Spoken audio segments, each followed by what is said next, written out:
Hi, I'm Mitch Gallagher. Welcome to Sweetwater's Guitars and Gear. This time out, 2 pedals and a very cool accessory for your guitar rig. Let's dive in.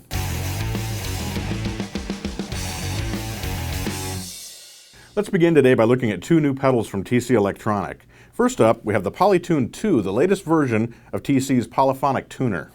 Now, the PolyTune tuner has been very popular because you can use it in 2 ways.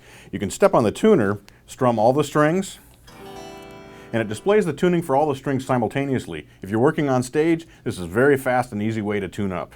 The second way you can use this tuner is basically the same way you'd use any other electronic tuner. You hit a single string and you get a needle that shows you whether you're in tune or not.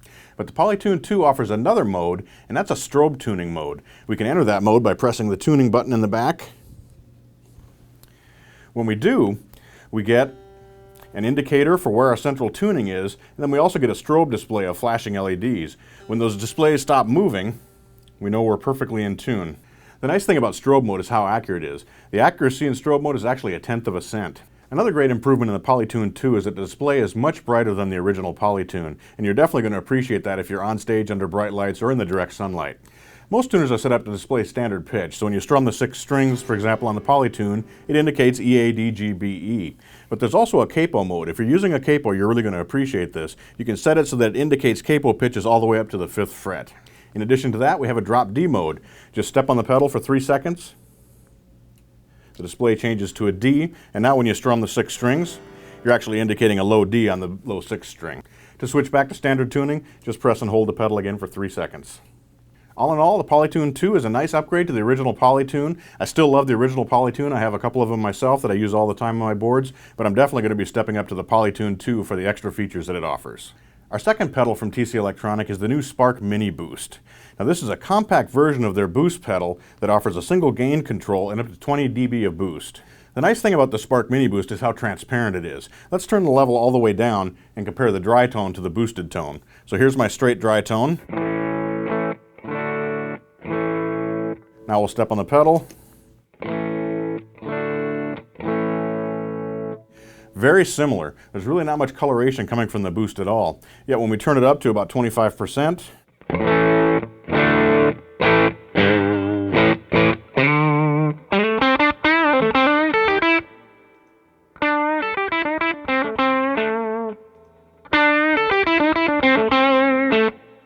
it gives us just enough boost to really start to push the front end of a tube amp. I'm playing through a Rivera Venus 3 here, which has a tube front end. When we step on that pedal, it really drives it into a nice creamy breakup. Now let's turn the boost up to 50%. Here's our straight sound. And with the boost,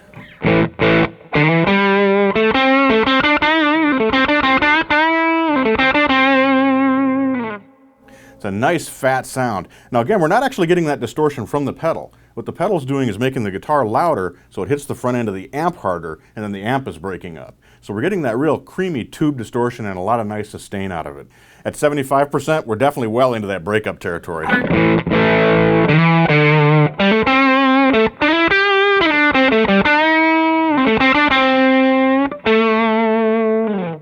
There's a nice bloom on the notes. It has the attack that you want, but it's not harsh, it's not piercing. Again, a real creamy sound.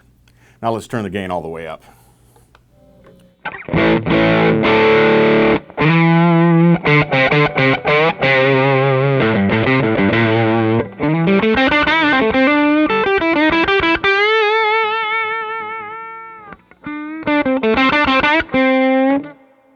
Another nice thing about playing with a boost pedal like this is that it's still very dynamic because we're working the front end of the amp. So when we hit it hard, we get the full overload. But you hit it soft and you get a nice clean sound.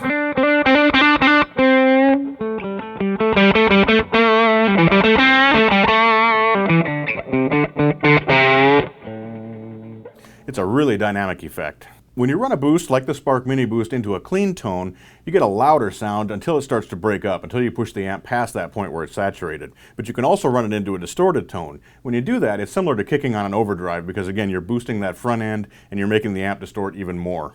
The Spark Mini Boost is extremely transparent, offers 20 dB a gain, which is plenty for any boost application, and it's nice and compact. So if you're putting together a small pedal board for a grab and a go kind of a rig, or if you just don't have much space on your large pedal board, this pedal will work perfectly for you. If you've ever recorded your guitar in a recording studio, you've probably noticed that the engineer will either put it up on top of something, on top of a chair, on top of a pad of some sort, to lift it up off of the floor and remove the factor of the reflections from the sound that he's capturing. And a lot of us do that on stage as well. We'll put our amp up on a chair, and you notice how that tightens up the bottom end when you do that. The same thing happens with studio monitors. When you're listening to a studio monitor, you want to isolate it from the surface that it's sitting on. A company called IsoAcoustics makes a line of isolators. We have an example here, but this one that I'm showing you here actually is the L8R430, a brand new one that's big enough for large studio monitors, or in fact you can put it under a guitar amplifier. For this video I've actually had my amplifier sitting on top of one of these, and it fits perfectly. It's strong enough to support a heavy amplifier, a combo amplifier, a speaker cabinet, and it actually gives a little bit, and that helps to tighten up that tone. Getting it up off of the floor again tightens up the tone, removes problems with reflections and phase cancellation. So having your amp up on one of these really does make a difference in the sound, especially when you're putting a microphone in front of it. The L8R430 is one of a line of isolators that comes from IsoAcoustics. They make everything from a smaller one that a small studio monitor would sit on, up to this larger one that's suitable for a large studio monitor or for an amplifier. I really do find that it optimizes the sound when you're putting a mic in front of your amp. I think you should check these out.